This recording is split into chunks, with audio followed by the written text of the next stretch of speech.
चलो आज हम बात करेंगे, तो नेक्स्ट डालेंगे हेडिंग विभव।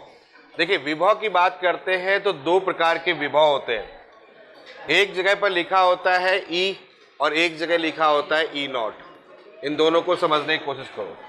देखो ई भी जो होता है ये भी विभव होता है और ई नॉट जो होता है वो भी विभव होता है। ठीक है, यानी कि यहां लिखा हुआ ई सेल, बात अब बिल्कुल नहीं, पीछे आवाज नहीं आनी चाहिए।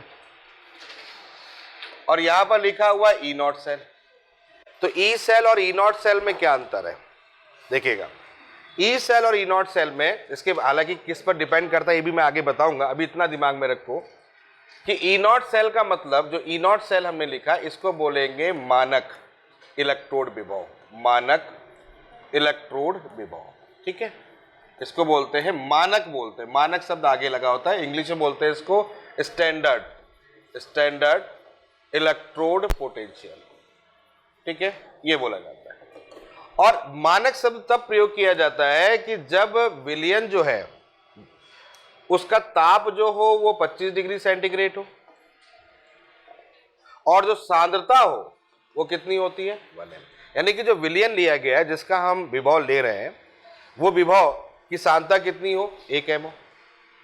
ठीक है, फिक्स है, ये बिल्कुल फिक्स है। और टेम्परेचर कितना हो 25 डिग्री सेंटीग्रेड। और अगर गैस हो, अगर मान लेते हैं गैस के रूप में होगा तो उस जगह पर प्रेशर लेना पड़ेगा, कितना होगा 180। क्लियर है। तो अब अगर आपने ऐसा विलयन तैयार किया जिसमें सांद्रता का मान कितना हो जाए 1 m हो जाए और इस तरीके की व्यवस्था प्रदर्शित कर दी, तो वो जो ऊपर विभव मिल रहा था, कब, जब हमने कल देखा था विभव मिल रहा था उस जगह पर, तो वो जो विभव मिलेगा उसको हम लोग बोलेंगे मानक इलेक्ट्रोड विभव। ये बात समझ में आ गई है। ये फिक्स्ड है, मतलब एक पैरामीटर सेट है कि हाँ यार इतना होना चाहिए। और दूसरा होता है ई सेल। ई सेल को हम लोग शॉर्ट में बोलते हैं ईएमएफ, इलेक्ट्रोमोटिव फोर्स, पढ़ा होगा आप लोगों ने, ईएमएफ बोल दिया जाता है, या इसको बोल देते हैं सामान्यतः इलेक्ट्रोड विभव। ये इलेक्ट्रोड विभव किसी भी ताप पर किसी भी सांद्रता पर हो सकता है, किसी भी ताप पर या किसी भी सांद्रता पर हो सकता है। यानी कि ये स्थिति ना हो, ये स्थिति ना हो, इस स्थिति के अलावा जो होगा वो हमारा हो जाएगा ई सेल। समझ में आ रही बात। ई नॉट सेल में कभी बदलाव नहीं होता, ई नॉट सेल बिल्कुल फिक्स होता है, कांस्टेंट होता है, इसमें कोई बदलाव नहीं होता।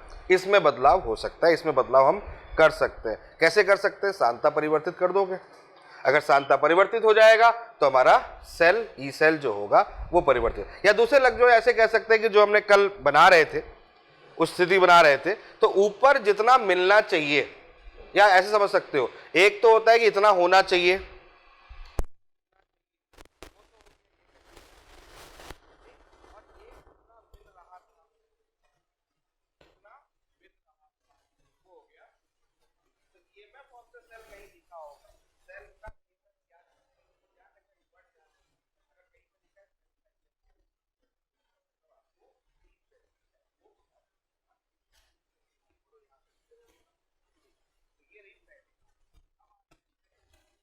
जैसा कि हमने सेल के बारे में क्या क्या सीखा, एक बार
Cu2 प्लस से Cu का।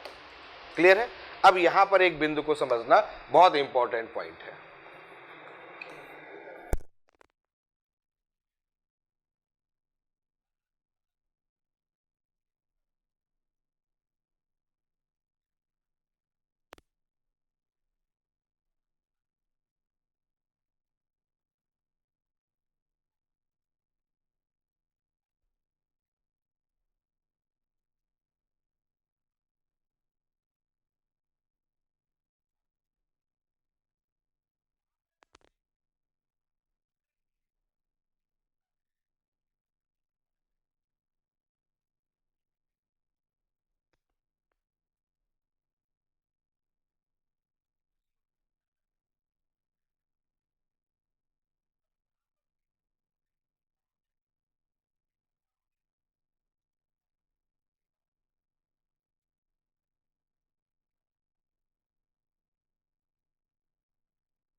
का परिवर्तन हो रहा है तो मैंने यहां लिख दिया Cu2 प्लस Cu।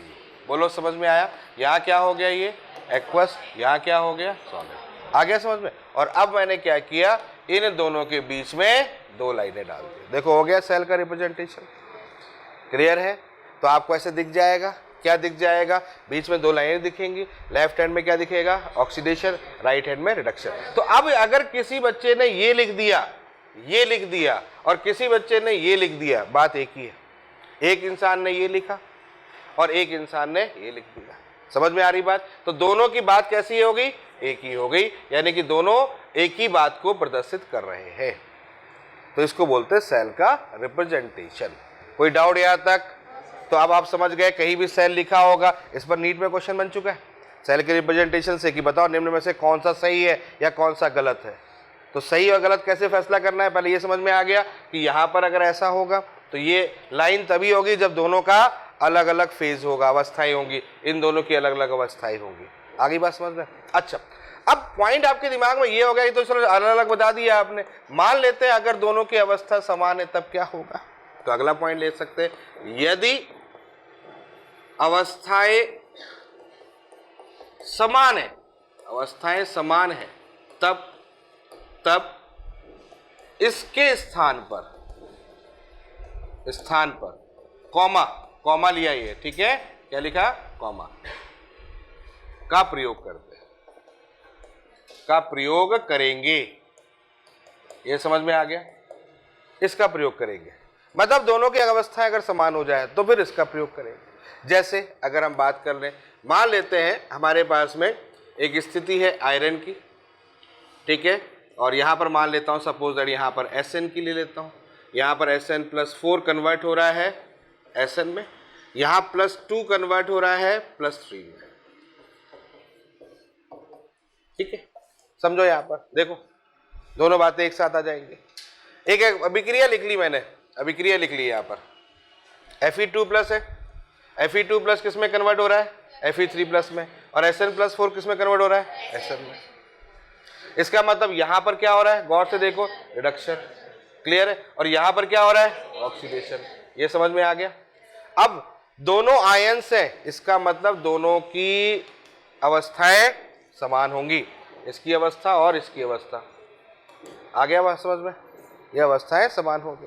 और इसमें अगर बात करेंगे तो यहां पर क्या हो गया, एक्वस, यहां क्या हो गया, सॉलिड।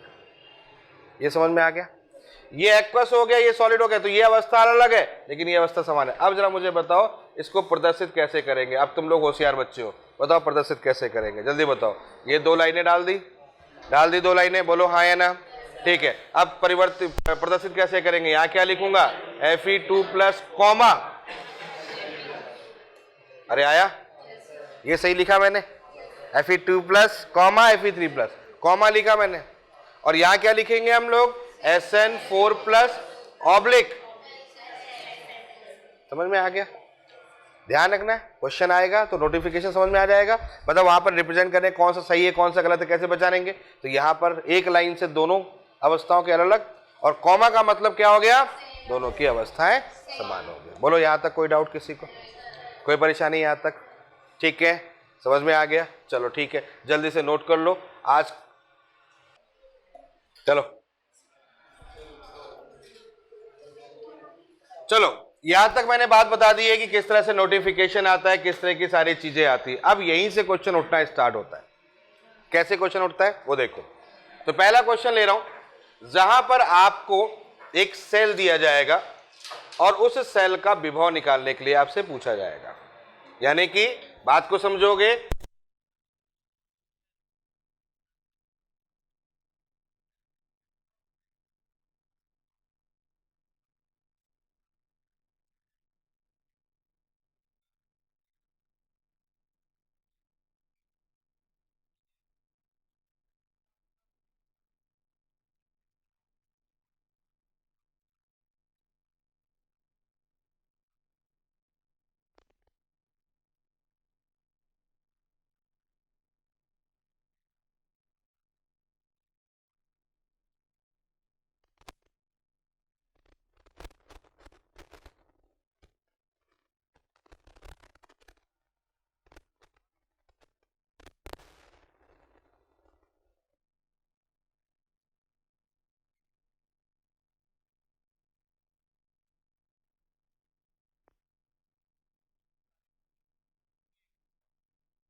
नॉट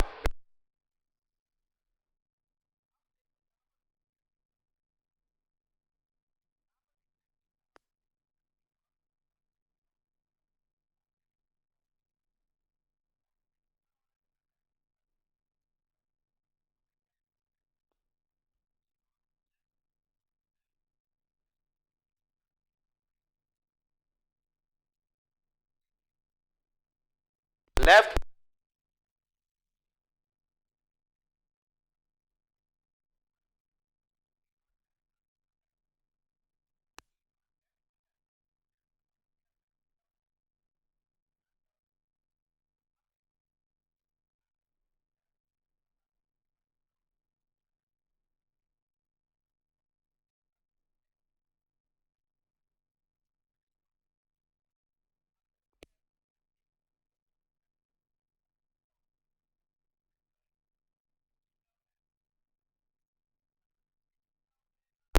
-x वोल्ट होगा।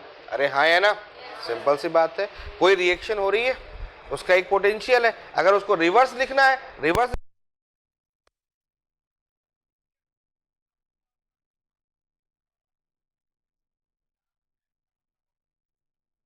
मतलब रिडक्शन है।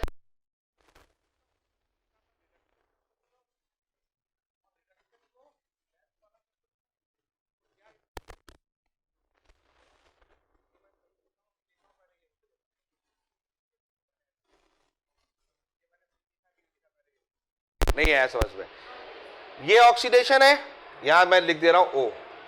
अब समझ में आया, O लेफ्ट, लेफ्ट रही का रिडक्शन कर दिया, ये देखो, मतलब इसका मतलब मैंने पलट दिया उसको। सही है, सही है, plus plus E not reduction right, ये राइट है, ये रिडक्शन है। बोलो सही लिखा कि नहीं लिखा? सबको समझ में आ गया? ये भी तो लिख सकता हूं, ये भी।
वही तो मैं कह रहा था, यही तो गड़बड़ है।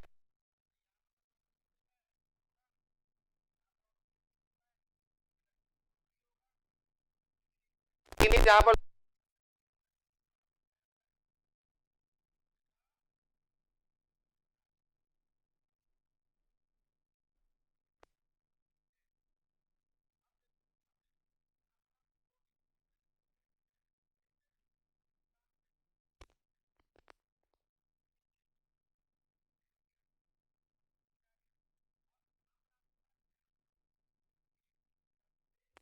से एजी है।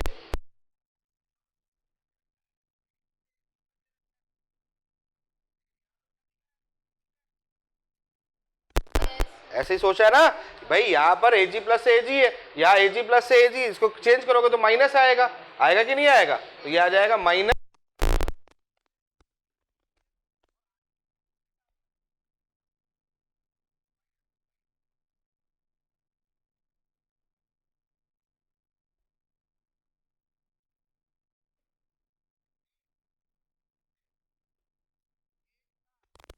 तो दो का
जरूरत नहीं है टू।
ठीक है,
निर्भर नहीं करेगा, उसकी मात्रा में कोई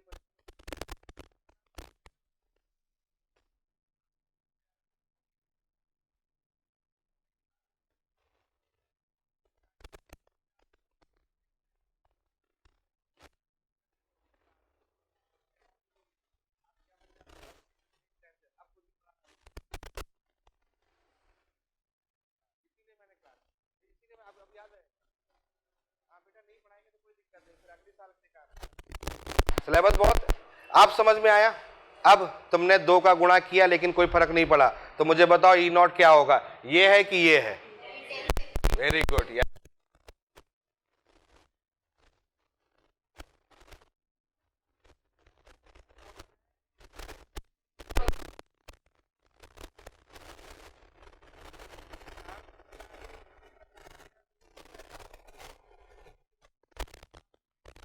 कोई भी परिवर्तन कर लें, हम 2 कर दें, 3 कर दें, 4 कर दें, कुछ भी परिवर्तन कर दें, उसकी सेहत पे कोई फर्क नहीं पड़ेगा। एज इट इज क्वेश्चन होगा, एज इट इज रखा जाएगा। चलो समझ में आ गया? तो एक क्वेश्चन करेंगे, फिर अगला कॉन्सेप्ट की तरफ चलते हैं। तो फटाफट एक क्वेश्चन नोट कर रहा हूं मैं आपके सामने, यहां पर लिख रहा हूं ई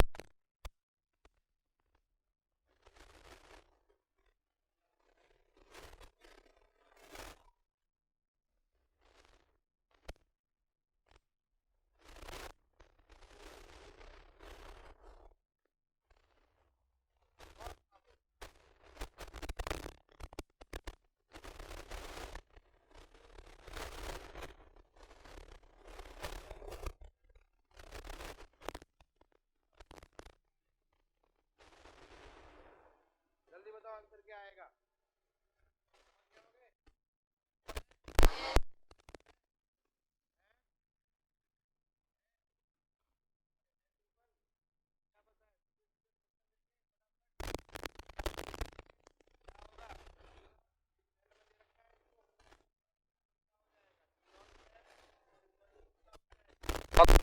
को लेफ्ट में लिख दो, Fe+2 से Fe+3। ओ ये नहीं आएगा। क्लियर बेटा? हम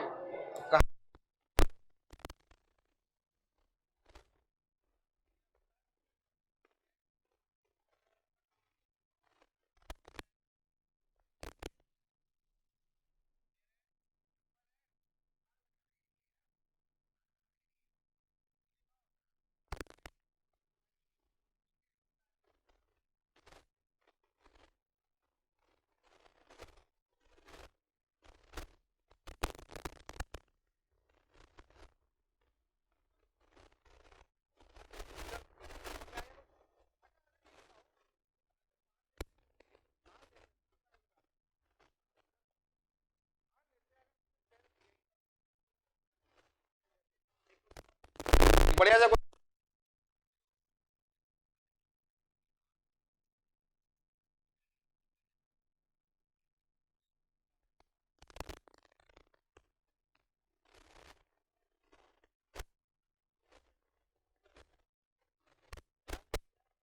माइनस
पॉसिबल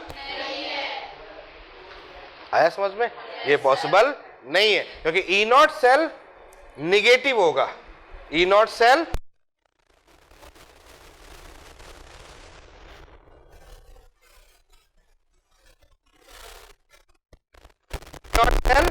पॉजिटिव होगा, निगेटिव नहीं होगा।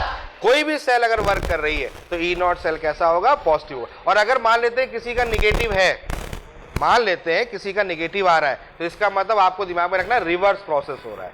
क्या कह रहा मैंने? निगेटिव आ रहा है तो इसका मतलब क्या हो रहा है? रिवर्स प्रोसेस हो रहा है, यानी कि रिवर्स प्रोसेस, जिसका ऑक्सीडेशन उसका रिडक्शन और जिसका रिडक्शन उसका ऑक्सीडेशन हो रहा है। ये बात समझ में आ गई है? कोई डाउट यहां तक? चलो इसी बात पर एक और बात कर लेते हैं, एक और बात ये कर लेते हैं। मैंने अभी एक बात बड़ी खतरनाक सी बोल दी, पता है कौन सी? मैंने बोला ई नॉट सेल पॉजिटिव होना चाहिए, है ना? ये बात आई कहां से? ये भी इंपॉर्टेंट पॉइंट है कि ऐसा क्या है भाई कि ई नॉट सेल पॉजिटिव होना चाहिए। चलो इसके बारे में भी बात कर लेते हैं। ई नॉट सेल पॉजिटिव होता है तभी एक और टर्म आने वाला है जिसको बोलते हैं डेल्टा जी नॉट। ये तो जाना पहचाना है, निगेटिव होता है, इसके कारण से ही ये होता है। और डेल्टा जी नॉट जिस रिएक्शन का निगेटिव होता है वह स्वतः प्रक्रम होता है। याद आया कि नहीं आया? बहुत बार बताई मैंने बात, अब आया समझ में? डेल्टा जी नॉट निगेटिव होता है तो डेल्टा जी नॉट जिन रिएक्शनों का निगेटिव होता है वह स्वतः प्रक्रम को प्रदर्शित करते हैं। तो किसी भी सेल को अगर काम कर रहा है तो इसका मतलब स्वतः प्रक्रम लाना पड़ेगा, स्पॉन्टेनियस प्रोसेस करना पड़ेगा। और स्पॉन्टेनियस प्रोसेस करने के लिए इसको क्या करना पड़ेगा? डेल्टा जी लेस देन 0 करना पड़ेगा। और जब इसका लेस देन 0 होता है तो इसका ग्रेटर देन 0 होता है। फिर दिमाग में आ गया ऐसे कैसे? ऐसे delta G not is equal to होता है minus N F E not cell. अब आ गई बात समझ में? आई बात समझ में? देखो जरा गौर से, जो मैं बताना चाह रहा था, ये फॉर्मूला, इसको पॉजिटिव करोगे तभी तो भैया आगे माइनस लिखा है, निगेटिव होगा कि नहीं होगा? हाँ या ना? और तुमने इसको निगेटिव कर दिया तो ये कैसा हो जाएगा? पॉजिटिव। और पॉजिटिव हो जाएगा तो ये नॉन स्पॉन्टेनियस हो जाएगा, अस्वतः हो जाएगा। अब समझ में आया कि नहीं? यही कारण है कि जिन सेलों का ई नॉट सेल पॉजिटिव होगा, डेल्टा जी नॉट निगेटिव होगा, डेल्टा जी नॉट निगेटिव होगा तो वो स्पॉन्टेनियस प्रोसेस होगा। सबको समझ में आ रही बात? क्लियर हो रहा है यहां पर? अब चलो आगे की बात। एक बात मुझे बताओ कि यहां पर मैंने बोला ई नॉट सेल पॉजिटिव ग्रेटर, अच्छी बात है। चलो पहले इसके बारे में एक और बातें बता देता हूं, फिर आगे बात करो। ये बताओ डेल्टा जी नॉट को क्या बोलते हैं? वैसे आप लोग जानते हो लेकिन लिखना मेरे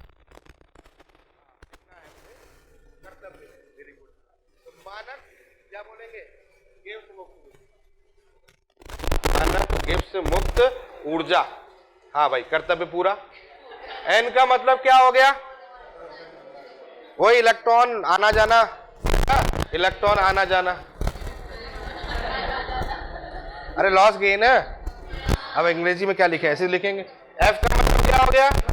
96500 कूलाम, फैराडे फैराडे फैराडे, हाँ वही एक फैराडे, ठीक है। और ई नॉट सेल तो मैंने तुमको बता दिया।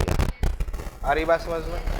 अच्छा एक और बात बताऊं, देखो ये जो है ना, पता है कौन सी प्रॉपर्टी है? कौन सी प्रॉपर्टी है? ये एक्सटेंसिव प्रॉपर्टी है, समझ में आया? और ये कौन सी प्रॉपर्टी थी? ये है काम की बात, ये रहा। अब आया मजा। ये है इंटेंसिव, समझ में आया? ध्यान रखोगे इस बात का? क्या कहा मैंने?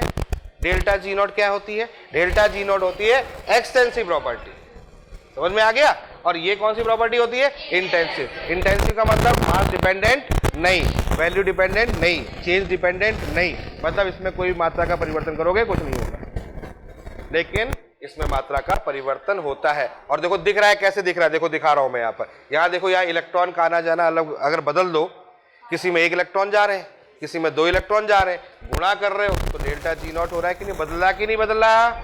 एन लिखा है ना भाई, 96500 तो कांस्टेंट हो गया, वो तो कांस्टेंट, उससे कोई फर्क ही नहीं पड़ रहा, ठीक है। फर्क कहां पड़ेगा? एन से। 1 इलेक्ट्रॉन निकालोगे तो अलग डेल्टा जी नॉट होगा, 2 का परिवर्तन करोगे अलग होगा, 3 का परिवर्तन करोगे तो अलग होगा। इसका मतलब अगर मुझे कभी जरूरत पड़ जाए क्या ई नॉट सेल को इंटेंसिव से एक्सटेंसिव परिवर्तित करने के लिए अगर मुझे इसके मान को इंटेंसिव से एक्सटेंसिव में ले जाना पड़े तो फिर मुझे क्या करना पड़ेगा, गुणनफल करना पड़ेगा, यानी कि इससे इसमें परिवर्तित कर सकते। समझ में आ गई बात, क्लियर हो गया। चलो अब इसी से लेटेस्ट पॉइंट यहां पर उठा रहा हूं। देखो अब मैं आपके सामने क्वेश्चन लेके आ रहा हूं, बहुत गौर सुनिएगा। मैंने आपके सामने क्वेश्चन लिखा या इसको दूसरे फॉर्मेट फिर ठीक किया। जब जब क्वेश्चन लिखो कोई ना कोई छींक देता है? पता नहीं।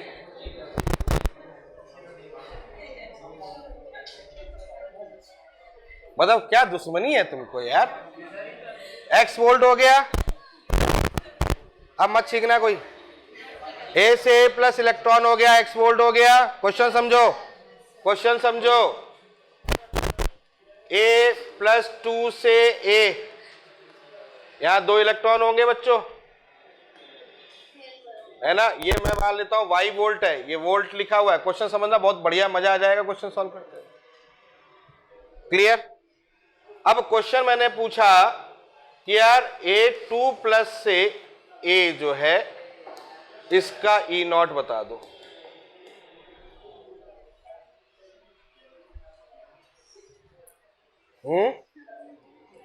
बता दो। चल रहा दिमाग, चलाओ चलाओ चलाओ दिमाग चलाओ। A से A प्लस की वैल्यू x वोल्ट हो गई, A2 प्लस से A की वैल्यू y वोल्ट हो गई, A प्लस 2 से प्लस की वैल्यू कैलकुलेट करनी है। तो बोले यार ये कोई क्वेश्चन था सर, क्या मतलब आप क्वेश्चन देते रहते हो, अच्छे क्वेश्चन दो हमको। हमने कहा अच्छा, तो तुमने क्या कहा, बस सर, अरे सर दोनों को जोड़ दो ना, दिख रहा है ना। मुझे भी लगा हाँ यार ये बात तो पॉइंट की है, बिल्कुल सही दिख रहा है, नहीं दिख रहा है, अरे हाँ या ना बोलो। बोले जोड़ देंगे सर, इस समीकरण को जोड़ दे रहे हैं। समझ गए बात को, दोनों समीकरण को जोड़ दिया मैंने। अरे जोड़ दिया, नहीं जोड़ा, अरे भाई जोड़ना भी नहीं आता तुम लोगों को यार। A से A प्लस है, A2 प्लस से A है, ऐड कर दो, देखो कितना बढ़िया। बाएं को बाएं के साथ, दाएं को दाएं के साथ, ऐसे तो हम लोग जोड़ते हैं। A प्लस से A से कट्टम काट, A2 प्लस से A। जोड़ दिया, जोड़ दिया तो क्या मान हो जाएगा बताओ बच्चों, x प्लस वाई वोल्ट। बोले सर ये कोई क्वेश्चन था, ये रहा आपका हमारा आंसर, जो कि हो गया। समझ में आया कि नहीं। मतलब पहली बात जोड़ना नहीं है। समझ में आया, क्या बात सीखी हमने यहाँ पर, जोड़ना नहीं है।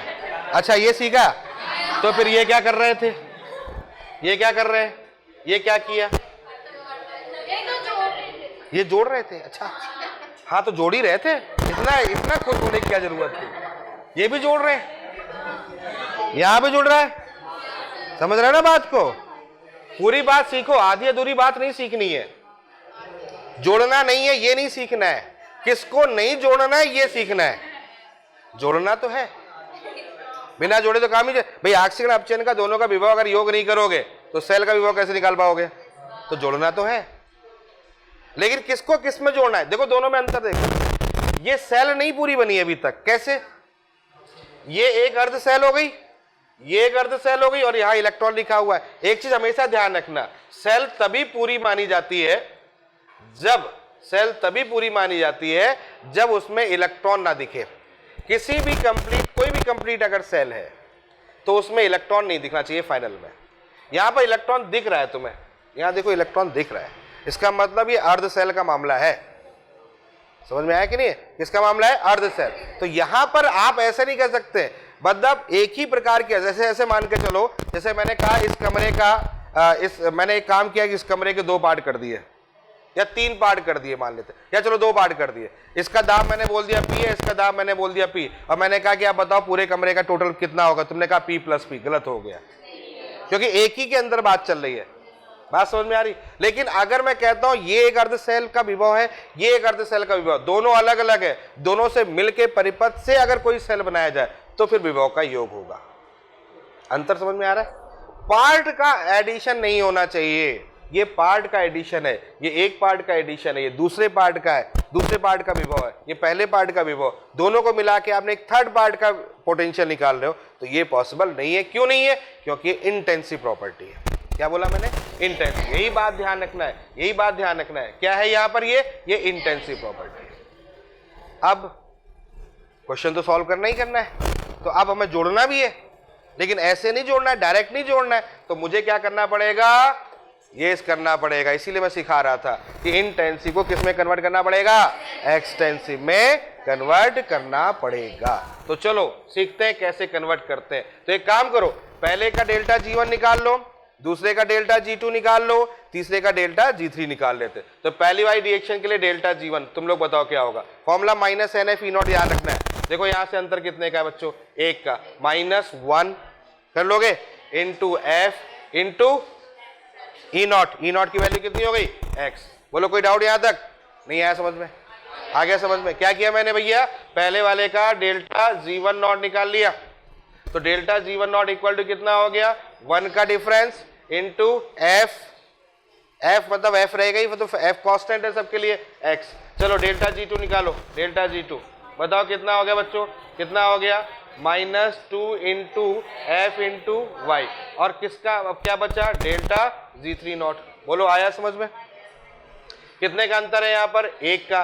तो -1 इंटू F इंटू क्या कैलकुलेट करना है? E0। अब समझ गए होगे मेरी बात, जो मैं समझाना चाह रहा था। अब समझ गए ना पूरी बात को? अब बताओ क्या करूं? बोलो। अब ऐड कर दूं? हाँ अब ऐड कर सकता हूं। अब इन दोनों को मिला के ऐड कर सकता हूं। कैसे करूंगा? Delta G3 not equal to बच्चों क्या हो जाएगा? Delta G1 not plus delta G2। ये सही लिखा?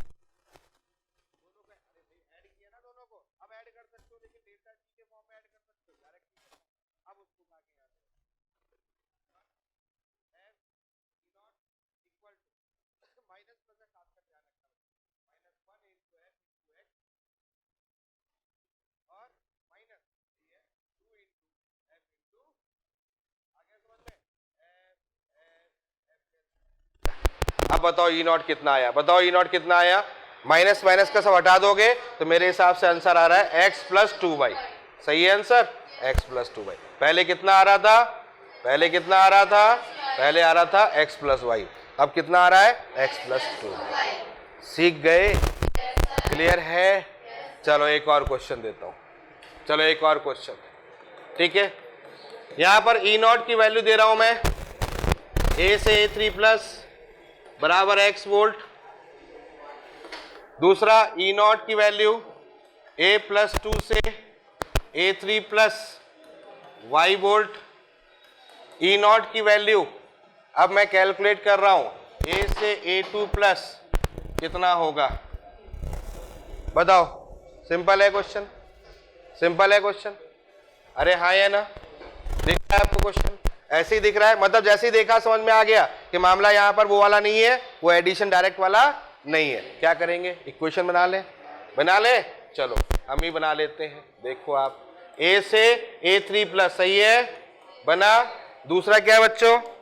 A2 प्लस से A3 प्लस, सही है। तीसरा क्या है? a से A2 प्लस, सही है।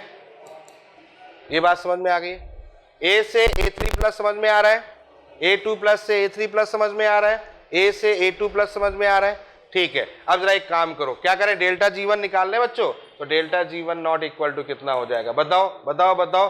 -3 इंटू F इंटू एक्स। बहुत बढ़िया। डेल्टा G2 नॉट कितना हो जाएगा? -1 into F into Y. Delta G3 not कितना हो जाएगा? -2 इंटू F इंटू, यहां कितना हो जाएगा बच्चों? E0। अब बताओ क्या होगा? जोड़ा घटाए क्या करें? किसको किधर ले जाएं, किसको किधर ना ले जाएं? मेरे हिसाब से इसको पलटना पड़ेगा, सेकेंड वाले को। अरे हाँ या ना? 3 को जलाना पड़ेगा, 2 को जलाना पड़ेगा, तभी तो ये आएगा। इसका मतलब पलटने का मतलब क्या होता है? ऋणात्मक। बताया था नहीं बता? पलट गया, ऋणात्मक हो गया। कोई पलटाओगे तो ऋणात्मक हो जाएगा। तो क्या हो जाएगा? Delta G3 not equal to कितना हो जाएगा? Delta G1 not minus delta G2 not. अब समझ में आ रहा है? क्लियर है?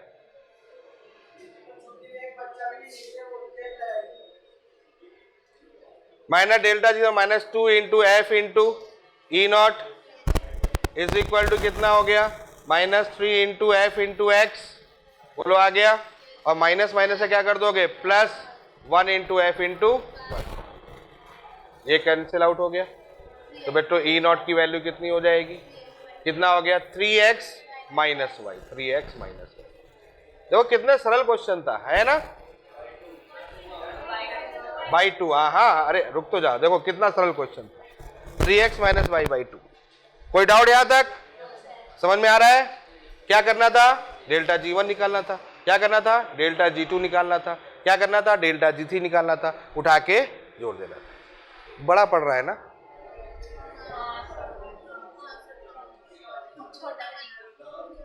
है?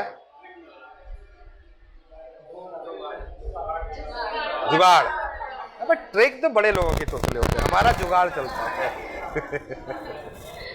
नहीं, इसमें कोई जुगाड़ ऐसा नहीं है, हाँ सोचने की शक्ति बदल सकते हैं। कैसे, देखो ऐसे बदल सकते हैं, इसी क्वेश्चन को मैं दूसरे तरीके से सोच सकता हूं। देखो कौन सा क्वेश्चन था, मैं लिख लेते हैं, ये क्वेश्चन ना a से a प्लस 2 से a, याद रखो, ऐसी कुछ था, क्या था, किससे मैंने कहा याद रखो, ये बड़ी बात हो गई है, हाँ, a2 प्लस से a, ये y है, क्या निकालना है, अबे निकालना क्या है, a प्लस 2 से a,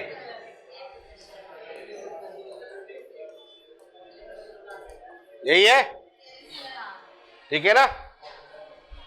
तो इसी क्वेश्चन को ऐसे कर लेते हैं, बहुत सिंपल तरीका है, ऐसा नहीं कोई स्पेशल तरीका है, सबके पास है तरीका। तो कैसे करना है इसको, देखो इधर देखो, अरे इधर देखो, लड़ो नहीं, a से a प्लस से a2 प्लस, ठीक है, अरे ठीक है, तो a से a प्लस कितना हो गया, x, दिख रहा है आपको, तो यानी कि क्या करना है अपने को, करना क्या है अपने को इसका अंतर इंटू एक्स का मल्टीप्लाई करना है, ये कर दिया।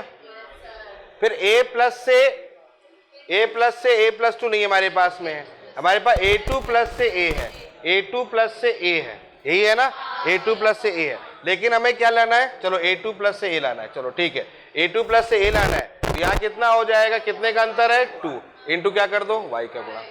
अब सही है, अरे रुक जा, जो जैसा है वैसा लिख रहा हूं यार, a2 प्लस से एरो इधर बना दिया ना मैंने, a2 प्लस से a एरो बना दिया ना, अब समझ में, जैसा जो एरो है पहले वो बना लेते हैं, क्लियर है। तो यहाँ कितना हो गया, 2 इंटू वाई। अब क्या निकालना है मुझे, प्लस से ये निकालना है, यानी कि ये निकालना है, आया समझ में, ये निकालना है, यहाँ कितना होगा, 1 इंटू ई नॉट। अब समझ में आ गया। अब क्या करना है, अब देखो ये मैंने यहाँ से यहाँ तक का तुम्हें दिया है, यहाँ से यहाँ से, तो अब क्या करना पड़ेगा, इसको पलटना पड़ेगा, अरे पलटना पड़ेगा, नहीं पड़ेगा, तो इसका मुझे अगर ये लूप लूंगा, ये वाला लूंगा, तो यहाँ आगे क्या लगा दूंगा, माइनस, ये तो समझ में आया। अब देखो जोड़ दो फिर भाई, ये प्लस ये बराबर ये, अब आया समझ में, तो 2y इक्वल टू कितना हो गया, -1 into x plus E not. अब समझ में आया, ठीक है, तो ई नॉट इक्वल टू कितना हो गया, x प्लस 2, है ना सिंपल, है ना सिंपल, क्लियर हुआ कि नहीं हुआ, जो सही लगे वो कर लो। जैसे इसी क्वेश्चन को, इसको भी देख लेते हैं, इसको भी निपटा लेते हैं, ये वाला था ना, कौन सा था, हाँ ये वाला क्वेश्चन है, ठीक है, इसको भी देख लेते हैं, चलो यही कर लेते हैं, हाँ यही कर लेते हैं, सिंपल है, 12 ढूंढना पड़ जाता है हमको। हाँ क्या क्या चीजें वो देख लो, a है, a3 है, a2 प्लस है, तो a से क्या कर दिया अपन ने, a2 प्लस कर दिया, और a2 प्लस से क्या कर दिया अपन ने, a3 प्लस, जो बदला हुआ है पहले मैंने वो लिख लिए, ठीक है, a से a2 प्लस और a2 प्लस से a3 प्लस। अब जो है हमारे पास में a से a3 प्लस कितना दिया हुआ है, यहाँ पर दे रखा है a से a3 प्लस x, तो ये रहा हमारा a से a3 प्लस x, तो कितना हो जाएगा यहाँ पर 3x, बोलो हो गया, ठीक है। अब a से a2 प्लस ले लो, a से a2 प्लस मुझे निकालना है भैया, कितने का अंतर है, 2 का अंतर है, तो 2 इंटू ई नॉट ले लिया, सही है। यहाँ माइनस प्लस का चक्कर मत छोड़ना, नहीं करना है, जैसा है वैसे मल्टीप्लाई कर दो। और a2 प्लस से a3 प्लस हमें चाहिए, a2 प्लस से कहाँ है, y है, तो a2 प्लस से a3 प्लस कितना दे रखा है, y दे रखा है। कितने का अंतर है, 1 इंटू। अब आया समझ में? अरे क्लियर है कि नहीं है? अब एरो देख लो, सारे के एरो इसी तरफ है, इधर ही है, तो टोटल यहां जोड़ लो। यहाँ कितना हो गया, 3x बराबर कितना हो गया, 2e0, ठीक है, 2e0, और ये कितना हो गया, प्लस y। अरे सही है, इसको इधर ले आओ, तो यहाँ कितना होगा, 2e0 इक्वल टू कितना हो जाएगा, 3x माइनस वाई, यानी कि e0 इक्वल टू कितना आ जाएगा, 3x माइनस वाई बाई। सीख गए? क्लियर हो गया सभी को? तो सिंपल सा ये, ठीक है। तो आज इतना ही, बाकी फिर मुलाकात होगी कल।